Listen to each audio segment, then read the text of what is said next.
الصلاة حي على الفلاح قد قامت الصلاة قد قامت الصلاة الله أكبر الله أكبر لا إله إلا الله.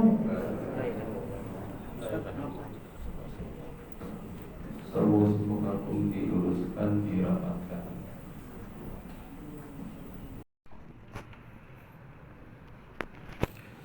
Alhamdulillah alladzi ja'alana minal muslimin wal mu'minin wal muhsinin. Asyhadu an la ilaha illallah wahdahu la syarika lah wa asyhadu anna Muhammadan abduhu wa rasuluhu la nabiyya ba'dah. Allahumma shalli wa sallim ala hadzal nabiyil karim Muhammadin wa ala alihi wa ashabihi ajma'in. Amma ba'du fa ya ibadallah usikum wa iyaya bi taqwallahi wa ta'atihi la'allakum tuflihun. A'udzu billahi minasy syaithanir rajim. Bismillahirrahmanirrahim. Walladzina idza anfaqu lam yusrifu wa lam yaqturu wa kana baina dzalika qawama.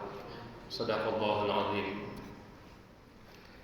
Puji syukur kita panjatkan hanya kepada Zat yang Maha Ghafur yang telah memberikan kenikmatan kepada kita semua, nikmat iman, Islam, umur panjang, kesehatan, kekuatan iman, sehingga pada hari ini insyaallah kita akan melaksanakan salat Jumat berjamaah.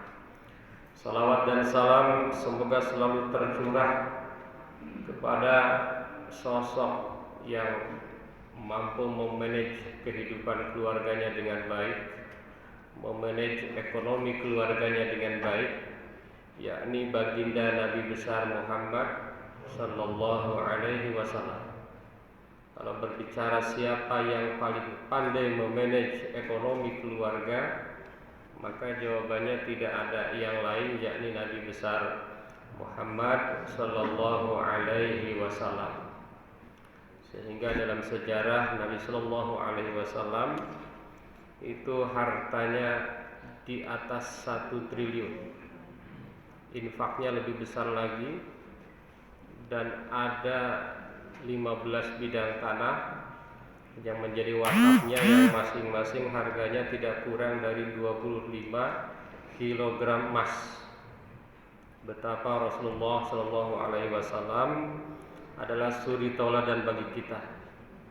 Oleh karena itu, di kesempatan yang membahagiakan ini, khatib ingin mengingatkan kepada kita semua, marilah kita meningkatkan keimanan dan ketakwaan kita kepada Allah dengan cara melaksanakan yang dianjurkan, yang diwajibkan, yang disunnahkan, termasuk ibadah kurban yang sebentar lagi, dan itu sangat erat kaitannya dengan kemampuan di dalam memanage ekonomi keluarga. Jadi bukan soal kaya atau miskin, bukan soal ada atau tidak, mampu tidak mampu, berada atau tidak berada. Ini adalah soal bagaimana memanage ekonomi keluarga. Hadirin jamaah Jumat yang berbahagia, termasuk ibadah haji adalah ibadah yang berkaitan erat dengan manajemen ekonomi keluarga. Karena kalau tidak mampu memanage, maka tidak akan mampu, yakni untuk mendaftar, untuk pergi ke tanah suci. Inilah perlunya manajemen ekonomi keluarga.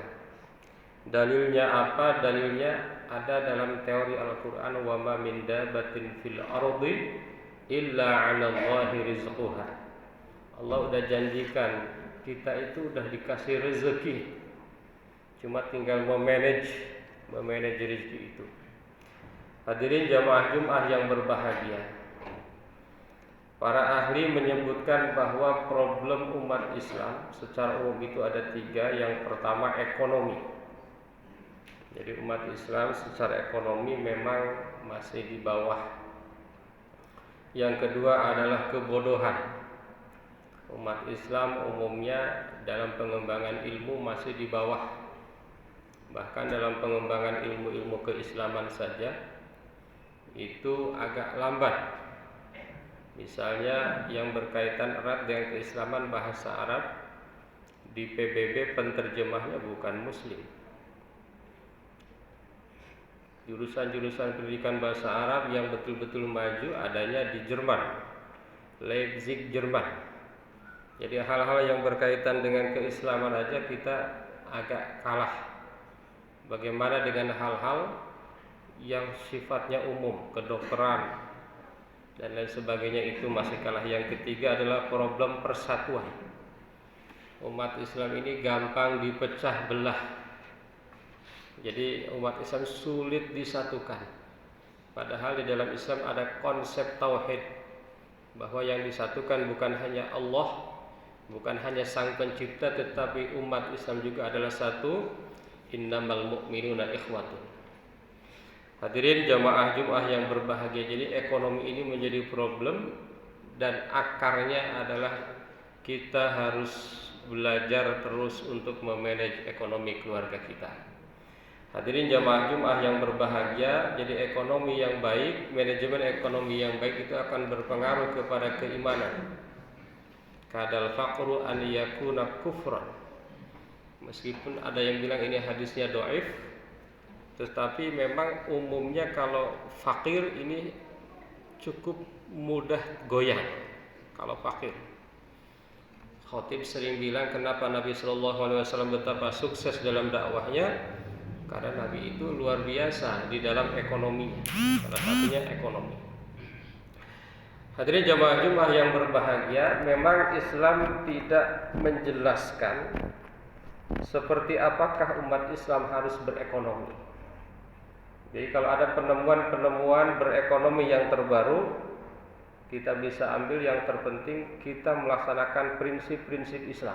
Apa saja, misalnya tauhid.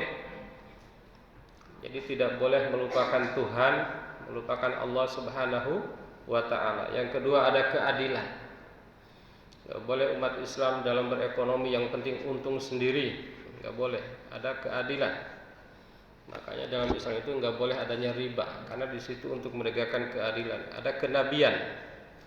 Prinsip kenabian di sini ada kejujuran, ada amanah, ada fatonah, itu umat Islam. Tabligh, dan ada keakhiratan, bahwa umat Islam itu di dalam berekonomi itu harus melihat apakah ini berdampak hanya untuk kehidupan dunia dan juga untuk kehidupan akhirat. Jadi tidak hanya memikirkan dunia, namun juga memikirkan akhirat. Hadirin jamaah Jumat yang berbahagia, mengenai manajemen ekonomi kita bagi menjadi tiga. Yang pertama dalam hal input atau income. Di dalam Islam Nabi mengajarkan bahwa Nabi itu profesinya bermacam-macam profesi. Waktu kecil Nabi seorang penggembala. Artinya profesi ya dalam tanda kutip rendah. Kemudian menjadi pedagang, bahkan menjadi pedagang yang ekspor impor, sukses. Sehingga di usia 40 tahun Nabi SAW dikabarkan sudah memiliki passive income yang tinggi, tidak usah bekerja, uangnya banyak, kira-kira begitu. Ketika diangkat menjadi Rasul, kemudian di Madinah Nabi menjadi presiden, Nabi menjadi panglima perang, Nabi menjadi jaksa, Nabi menjadi pimpinan polisi. Semua jabatan politik diemban oleh Nabi. Artinya apa? Profesi apapun tak masalah. Kita menjadi guru, kita menjadi pedagang, tidak masalah. Yang terpenting prinsip-prinsip Islam harus dijaga. Apakah boleh jadi politisi? Boleh. Tetapi jadilah politisi seperti Nabi Muhammad Sallallahu alaihi wasallam. Nabi Muhammad jadi politisi bukannya tambah kaya, hartanya semakin habis. Karena memang Nabi Muhammad boro-boro korupsi, yang ada berderma. Dalam kisahnya dermanya atau infaknya atau zakatnya Nabi itu sekitar 60-70%. Ketika masih ada ya. 60-70%. Kalau umatnya 2,5%, alhamdulillah, tidak terlalu berat.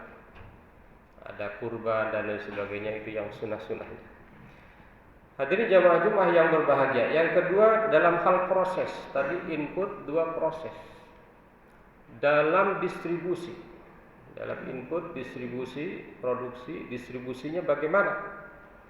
Para ahli ekonomi menyebutkan yang pertama harus dilakukan ketika kita punya penghasilan 10% untuk sosial.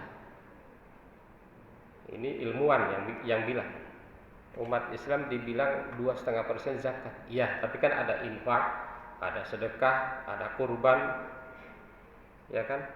Ada tadi wakaf dan sebagainya. Saya kira 10% itu luar biasa. Tidak terlalu memberatkan dan tidak terlalu menyulitkan. Maka di dalam ayat tadi umat Islam itu diperintahkan jangan terlalu pelit, jangan terlalu sebaliknya, terlalu dermawan semuanya dihabisin dikasihkan, ya susah kan? Jadi dalam Islam itu harus tengah-tengah. Para ahli ekonomi juga menyebutkan bahwa kita dari penghasilan itu boleh untuk traveling, jalan-jalan, untuk healing 5% saja. Malah semuanya dipakai healing, ya habis. Tidak benar itu. Jadi 10% untuk sosial, 5% untuk healing, yang lainnya untuk kehidupan sehari-hari, investasi dan lain sebagainya. Dan itu dicontohkan Nabi lebih dari itu. Kalau Nabi itu 60% memang infak, lebih dari 60%. Kalau umatnya alhamdulillah tidak terlalu berat.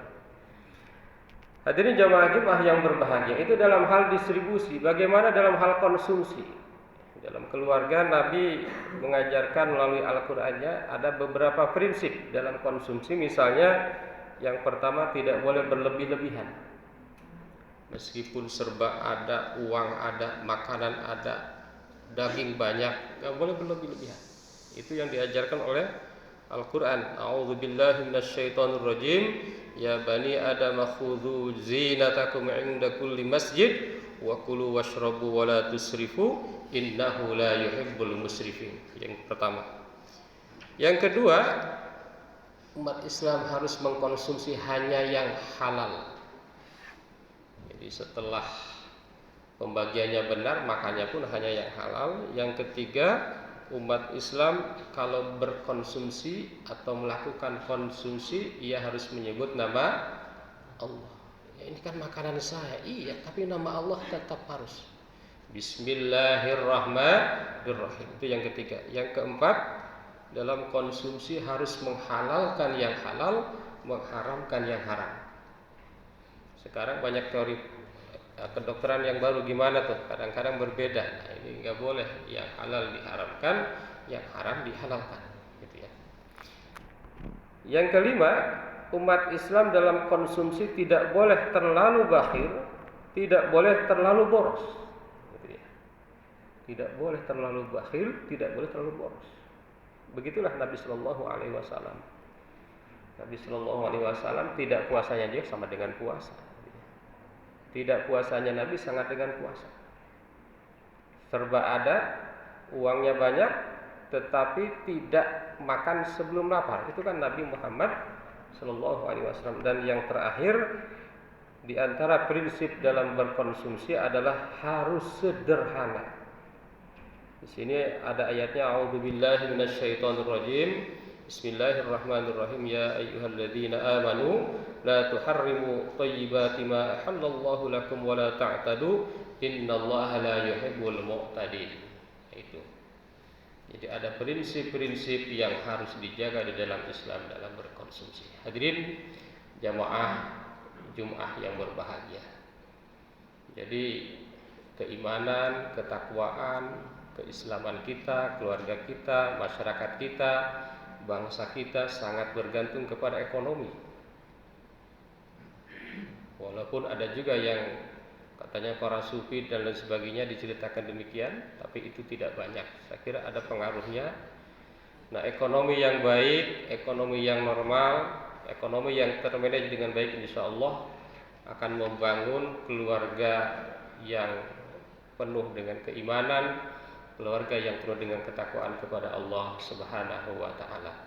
Dalam input, dalam distribusi, dalam konsumsi, kita harus memperhatikan betul bagaimana memanage ekonomi keluarga kita. Hadirin jamaah Jumat yang berbahagia, pada dasarnya khatib kali ingin menyampaikan bahwa mudah-mudahan kita selalu dibimbing oleh Allah Subhanahu wa taala agar kita senantiasa pandai, mampu, dikuatkan untuk memanage ekonomi keluarga kita, dan itu akan berdampak kepada manajemen kolbu, manajemen tauhid, manajemen keimanan, manajemen ketakwaan dalam keluarga kita, masyarakat kita, dan bangsa kita. Barakallahu li wa lakum fil Qur'anil azim wa nafa'ana wa iyyakum bima fihi minal ayati wal dzikril hakim. Aqulu qouli hadza astaghfirullahal azim.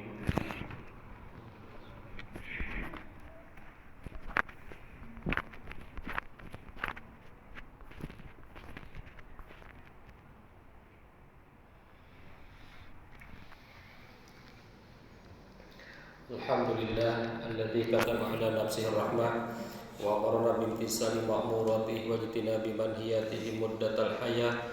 Asyhadu an la ilaha illallah wahdahu la syarika lah wa asyhadu anna Muhammadan abduhu wa rasuluhu ila yaumil qiyamah.